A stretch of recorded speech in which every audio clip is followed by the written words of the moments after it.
Hello everybody and welcome back to Controlled Chaos. Sorry that I had a bit of a week or so break between posting my first and second episodes. I have been extremely busy preparing something that you guys have probably by now seen in the mini-map.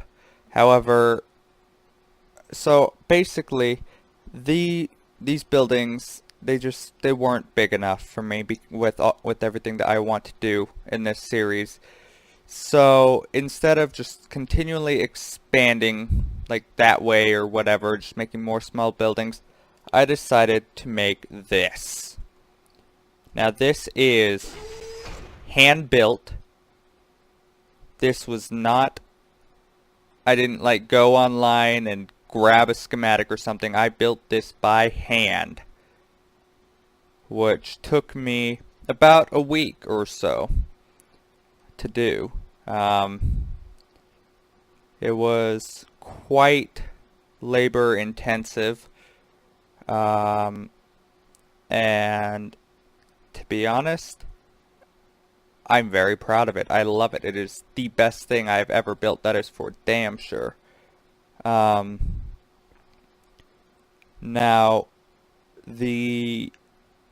there are some things that I want to show you guys. One is, now yes, this is just probably vanity on my part. The A's and the big, okay, let me put my glider on. A Raven Gaming in the top window of the main tower. Yes, that's vanity, I'm aware of that. Then we've got a big old, I don't even know what shape that would be, but I love it. We have a sphere over here, and I'll show you guys the insides, but first we have to enter through the main gate. So we will go ahead and open the gate with my remote, which automatically opens it. Then we will go ahead and close it.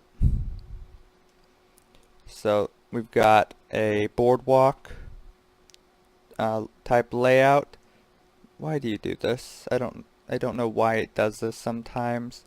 If I just like grab a block, screw it, we'll just put down a chest. There, now, if we break it, whatever, I don't care, I'll deal with it later. That's just a little graphical glitch that sometimes happens. Anyways, probably about half of this was made using the architecture craft mod, and the castle's still not quite finished. I still need to use these kind of pieces, the angled, they're roof tiles, to smooth out the spheres. But I wanted to get some recording done while I had the chance. These banisters are actually made out of glowstone, which means that I don't have to have just glowstone randomly strung around, except for like I think it's 5 spots, because the banisters didn't quite reach. As you guys, okay, that's not supposed to be like that. Hang on, really? I just drop it on the ground. There. Why do you do this to me? I'll deal with you later. Anyways, so this is the main tower. We've got a nice symmetrical diamond, or yeah, well, technically it's a square because it's not elongated on one side or on two sides, but you know, it's a shape. Let's just go with that.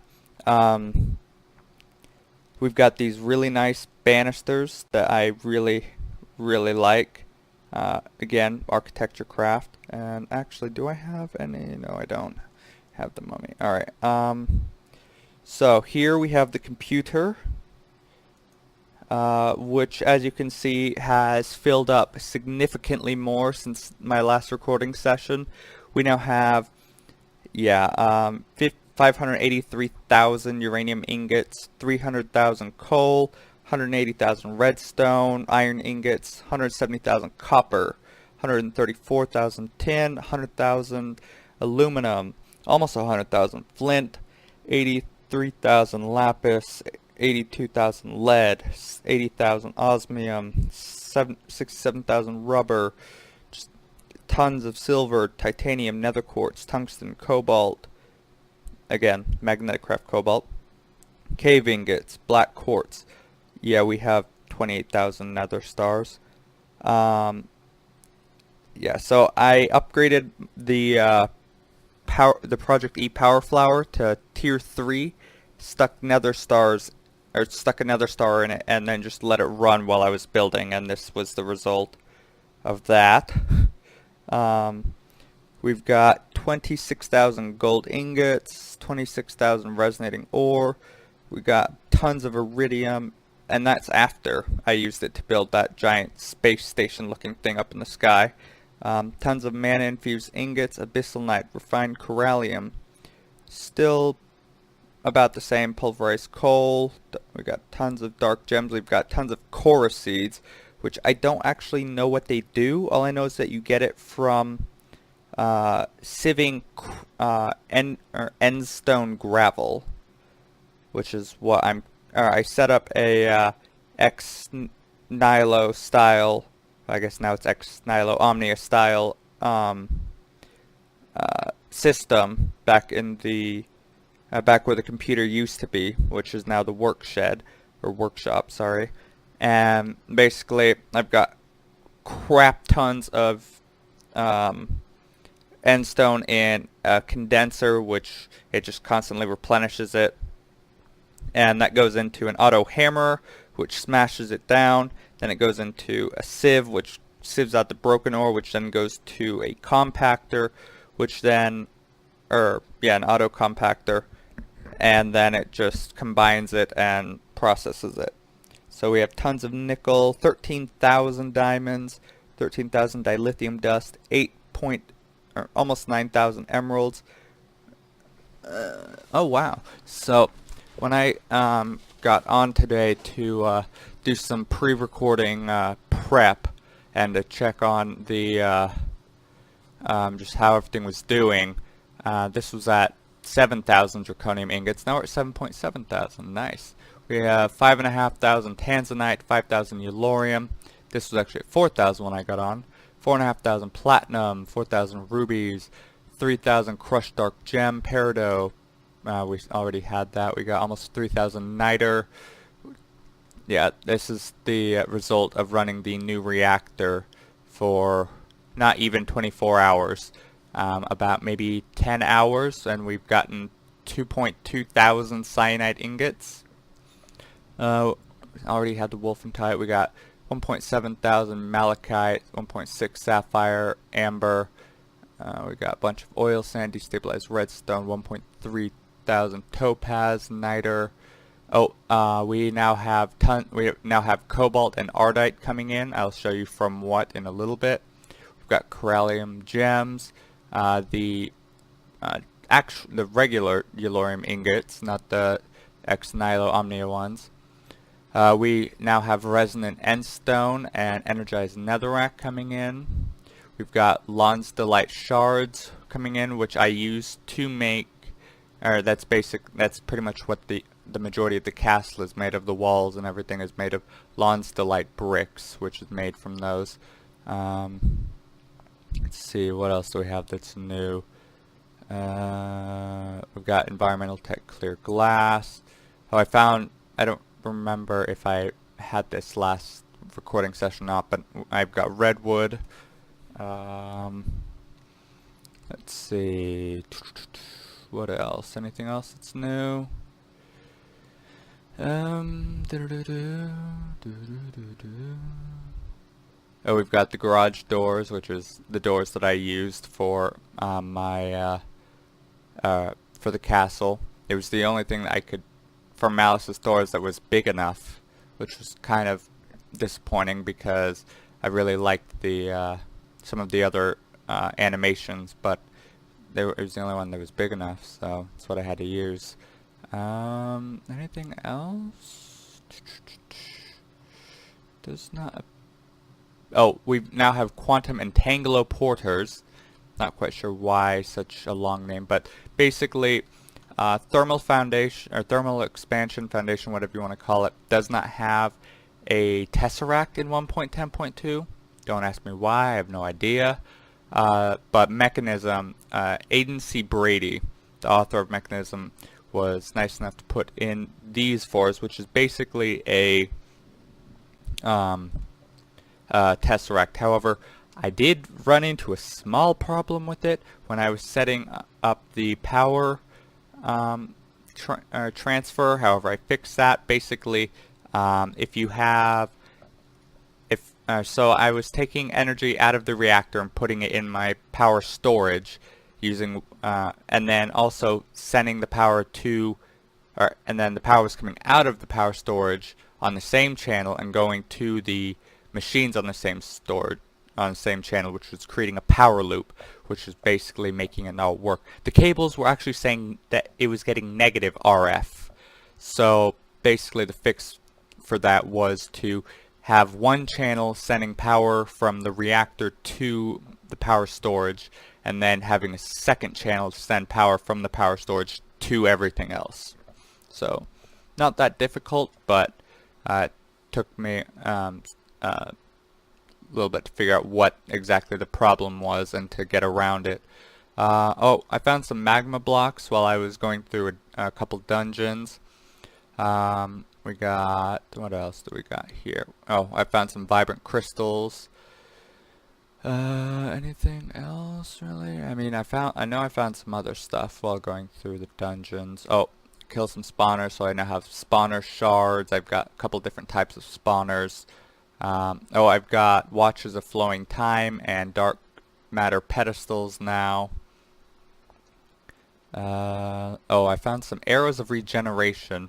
Not quite sure what that would be useful for, unless one, you're trying to heal friends, and since this is single player series, not really that useful, or to heal like pets or something.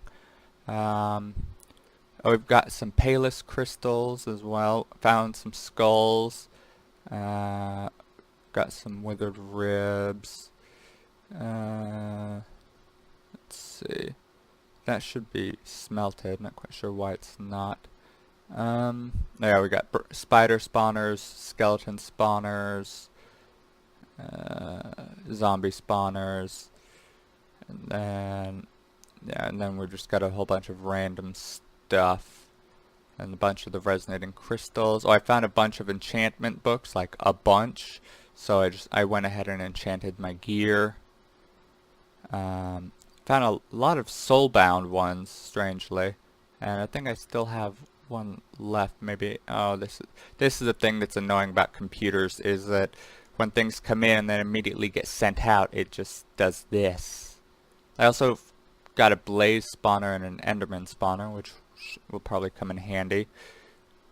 Alright, so that's pretty much the majority of what we have on the computer, or stored in the computer.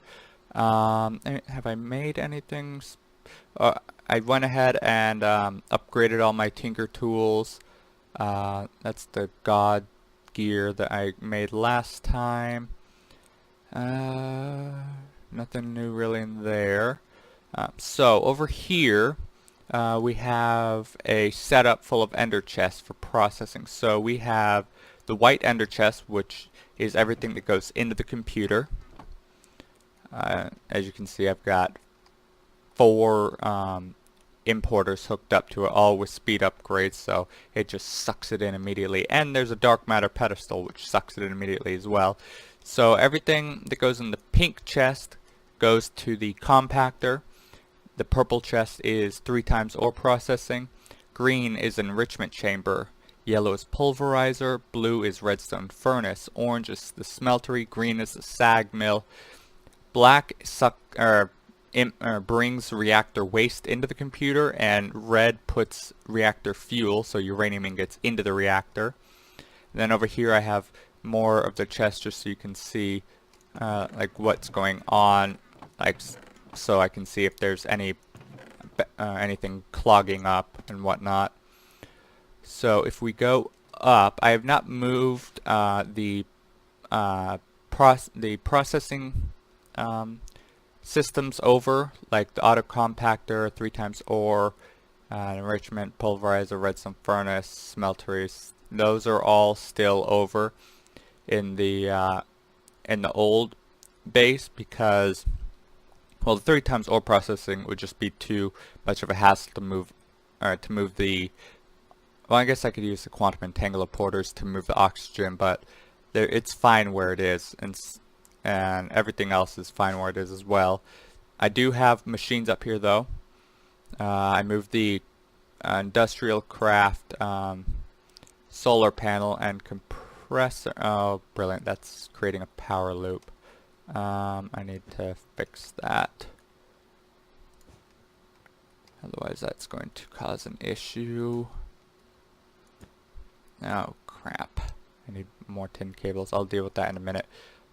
We've got the charge pad here.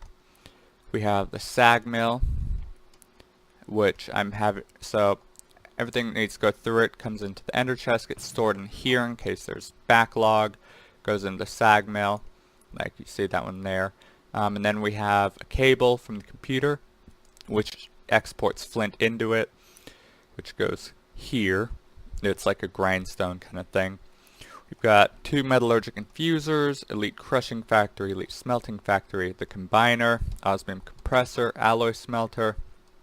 This thing for draconic evolution, it's some kind of crafting thing. It's new, fusion crafting. I haven't done anything with this before.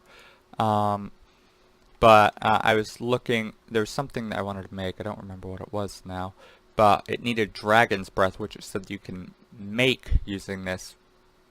Or, oh no, you need dragon's breath to make it, and it has to be made through this process. But dragon's breath you get from using a glass bottle by the ender dragon while it's using its breath attack. So yeah, that's gonna be kind of annoying to get. And then we've got the magma crucible and fluid transposer here as well. So if we go up and up, oh, I was measuring for a thing, which I will show you guys in a little bit fast, so that this can get rid of. Alright, and then go back to normal. Alright, then above this room, it's very dark. Oh, I forgot to light this area up.